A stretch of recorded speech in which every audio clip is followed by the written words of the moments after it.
இன்னைக்கு நம்ம சைவ மட்டன் குழம்பு எப்படி செய்கிறதுன்னு பார்க்க போகிறோம். கொஞ்சம் கூட ருசி மாறாமல் அப்படியே அசல் மட்டன் குழம்பு மாதிரி அவ்வளோ ஒரு அருமையான டேஸ்ட்டாக இருக்கும்.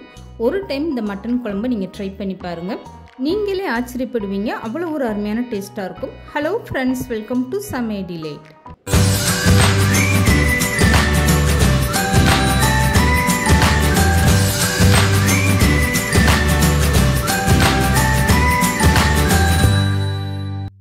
இப்போ சைவ மட்டன் குழம்பு செய்கிறதுக்காக 100 கிராம் அளவுக்கு இந்த மாதிரி கருப்பு சுண்டல் எடுத்து இதை ஒரு 3லேருந்து 4 மணி நேரம் நல்லா ஊற வச்சு நான் எடுத்திருக்கேன்.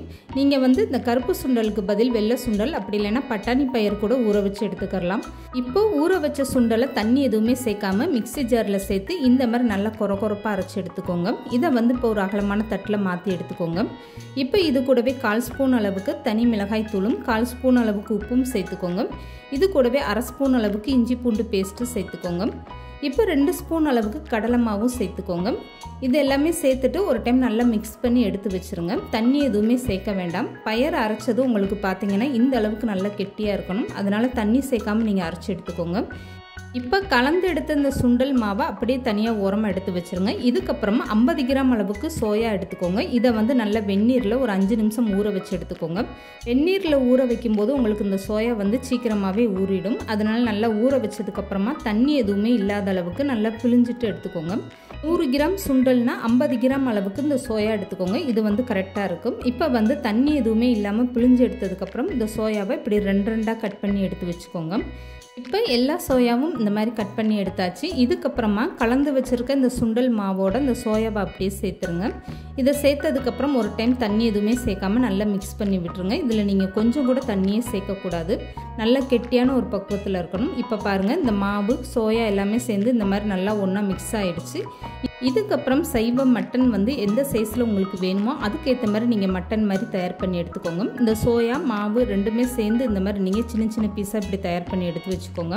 இப்போ இந்த சைவ மட்டன் எல்லாமே ஒரு தட்டில் மாற்றி எடுத்து வச்சுக்கோங்க. இப்போ பார்க்கும்போது உங்களுக்கே தெரியும் அப்படியே மட்டன் பீஸ் மாதிரி எவ்வளோ ஒரு சூப்பராக இருக்குது பாருங்கள். இதை அப்படியே இட்லி பாத்திரத்தில் சேர்த்து வேக வச்சு எடுத்துக்கிறணும். இப்போ எல்லா மட்டன் பீஸுமே ரொம்பவே சூப்பராக ரெடி ஆயிடுச்சு. இதை இப்போ இட்லி பாத்திரத்தில் வேக வைக்க இட்லி பாத்திரத்தில் 1 கிளாஸ் அளவுக்கு தண்ணி சேர்த்துக்கோங்க. இட்லி தட்டில் லேசாக எண்ணெய் தடவிட்டு இந்த மாதிரி வச்சு ஒரு 10 நிமிஷம் வேக வச்சு எடுத்துக்கோங்க. இப்போ இந்த மட்டன் பீஸ்லாம் வேகிறதுக்குள்ளே நம்ம குழம்புக்கு தேவையான தேங்காய் அரைச்சி எடுத்துக்கலாம். இதுக்காக அரை முடி தேங்காய் சின்னதாக கட் பண்ணி எடுத்துக்கோங்க. 1 ஸ்பூன் அளவுக்கு சோம்பும் 1 ஸ்பூன் அளவுக்கு கசகசா சேர்த்து இதை மிக்ஸி ஜாரில் நல்லா நைஸாக அரைச்சி எடுத்துக்கோங்க. இப்போ 10 நிமிஷத்தில் இந்த மட்டன் நல்லாவே வெந்துருச்சு. நான் மூடி ஓப்பன் பண்ணி காட்டுறேன் பாருங்கள். எடுக்கும்போது எந்த அளவுக்கு நல்லா சூப்பராக வந்துருச்சு பாருங்கள். இப்போ ஸ்டவ்வை ஆஃப் பண்ணிவிட்டு அப்படியே இந்த மட்டன் பீஸ் எல்லாமே வேறு ஒரு தட்டில் மாற்றி எடுத்து வச்சுக்கோங்க. இப்போ ரொம்பவே சூப்பராக சைவ மட்டன் ரெடி ஆயிடுச்சு. இதுக்கப்புறமா மட்டன் குழம்பு எப்படி வைக்கிறதுன்னு பார்க்கலாம். இப்போ சைவ மட்டன் குழம்பு செய்கிறதுக்காக ஒரு அகலமான பாத்திரம் எடுத்துக்கோங்க. இதில் ஒரு 5 ஸ்பூன் அளவுக்கு நல்லெண்ணெய் சேர்த்துக்கோங்க. நல்லெண்ணெய் சேர்த்து மட்டன் குழம்பு செய்யும்போது அது நல்லா வாசனையாக இருக்கும். இப்போ தாளிக்கிறதுக்கு ஒரு சின்ன பட்டை, 2 கிராம்பு, ஏலக்காய் சேர்த்துட்டு அது நல்லா பொரிஞ்சதுமே ஒரு பெரிய வெங்காயம் நல்லா பொடிசாக கட் பண்ணிவிட்டு சேர்த்துக்கோங்க. வெங்காயத்து கூட கொஞ்சமாக கருவேப்பிலையும் சேர்த்துக்கோங்க. இப்போ வெங்காயம் வதங்கிக்கிட்டு இருக்கும்போதே 1 ஸ்பூன் அளவுக்கு இதில் இஞ்சி பூண்டு பேஸ்ட்டு சேர்த்துக்கோங்க. இஞ்சி பூண்டு பேஸ்ட்டு சேர்த்துட்டு ஒரு 2 நிமிஷம் நல்லபடி எண்ணெயில் வதக்கி விட்டுருங்க. அது ஒரு நல்ல வாசனை வர ஆரம்பிக்கும். அதுக்கப்புறமா கட் பண்ணி வச்சுருக்க தக்காளி சேர்த்துக்கோங்க. இந்த மட்டன் குழம்புக்காக 2 தக்காளி நான் பெரிய சைஸில் எடுத்துகிட்டு அதை பொடிசாக கட் பண்ணி சேர்த்துருக்கேன். இப்போ இந்த தக்காளி வெங்காயம்லாம் சேர்ந்துட்டு எண்ணெயிலே நல்லா வதங்கி வரட்டும். அதுக்கப்புறமா மசால் பொடி எல்லாமே சேர்த்துக்கலாம். தக்காளி சின்னதாக இருந்தால் 3 தக்காளி நீங்கள் தாராளமாக சேர்த்துக்கோங்க. இப்போ தக்காளி வெங்காயம்லாம் வதங்குறதுக்காக 1 ஸ்பூன் அளவுக்கு உப்பு சேர்த்துட்டு வதக்கி விடுங்க.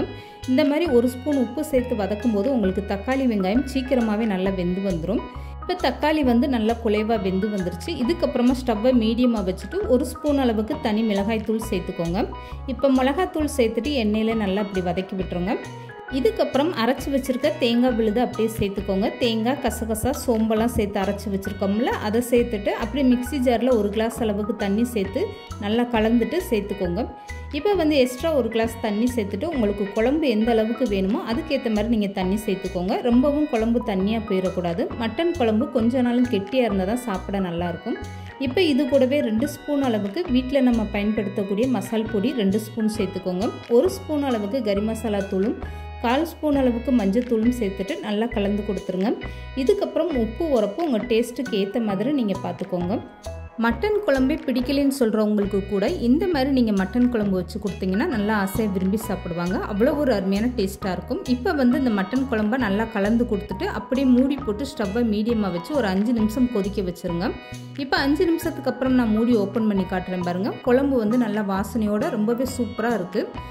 எந்த ஒரு குழம்புமே நீங்கள் வீட்டில் செய்யும்போது தாளித்து விட்டதுக்கப்புறம் ஸ்டவ்வை மீடியமாக வச்சு கொதிக்க வச்சிங்கன்னா உங்களுக்கு எண்ணெய் தனியாக நல்லா பிரிஞ்சு மேலே எலும்பி வரும். அப்போ குழம்பு பார்க்குறதுக்கே ரொம்ப அழகாக இருக்கும். இப்போ குழம்பை கலந்து கொடுத்ததுக்கப்புறமா வேக வச்சுருக்க மட்டன் பீஸ் எல்லாம் சேர்த்துட்டு ஒரு டைம் நல்லா கலந்து கொடுத்துருங்க. இப்போ லாஸ்ட்டாக 1 ஸ்பூன் அளவுக்கு இதில் ஜீரகத்தூள் சேர்த்துக்கோங்க. இந்த மாதிரி நீங்கள் கடைசியில் ஜீரகத்தூள் சேர்க்கும்போது அந்த மட்டன் குழம்போட ருசி நல்லா எடுத்து கொடுக்கும். இப்போ குழம்பு எல்லாமே ஒரு டைம் இந்த மாதிரி நல்லா கலந்து கொடுத்துட்டு ஸ்டவ்வை கம்ப்ளீட்டாக குறைச்சிட்டு இன்னும் ஒரு 5 நிமிஷம் நல்லா கொதிக்க விட்டுருங்க. குழம்போட சேர்ந்து இந்த மட்டன் பீஸ் எல்லாம் நல்லா கொதிச்சு வரும்போது தான் அப்போ தான் உங்களுக்கு குழம்போட சாப்பிட்றதுக்கு அந்த மட்டன் பீஸ் நல்லா அருமையான டேஸ்ட்டாக இருக்கும். இப்போ 5 நிமிஷத்துக்கு அப்புறம் நான் மூடி ஓப்பன் பண்ணி காட்டுறேன் பாருங்கள். நல்லா ரொம்பவே சூப்பராக வாசனையோட அருமையான டேஸ்ட்டில் சைவ மட்டன் குழம்பு ரெடி ஆயிடுச்சு. இப்போ ஸ்டவ்வை ஆஃப் பண்ணிவிட்டு இதுக்கு மேலே கொஞ்சமாக கட் பண்ண கொத்தமல்லி தூவிடுங்க. அவ்வளோதாங்க, ரொம்பவே சூப்பரான நம்மளுடைய மட்டன் குழம்பு ரெடி ஆயிடுச்சு பாருங்கள். இந்த சைவ மட்டன் குழம்பு நீங்கள் ஒயிட் ரைஸோட சாப்பிட்லாம், சப்பாத்தி, தோசை, இட்லின்னு எல்லாத்துக்குமே ரொம்ப அருமையான டேஸ்ட்டாக இருக்கும். இந்த மாதிரி அருமையான டேஸ்ட்டில் சைவ மட்டன் குழம்பு நீங்களும் கண்டிப்பாக ட்ரை பண்ணி பாருங்கள். இந்த வீடியோ பிடிச்சிருந்தா லைக் பண்ணுங்கள், ஷேர் பண்ணுங்கள். மறக்காமல் சமையல் டிலேட் சேனலை சப்ஸ்கிரைப் பண்ணுங்கள்.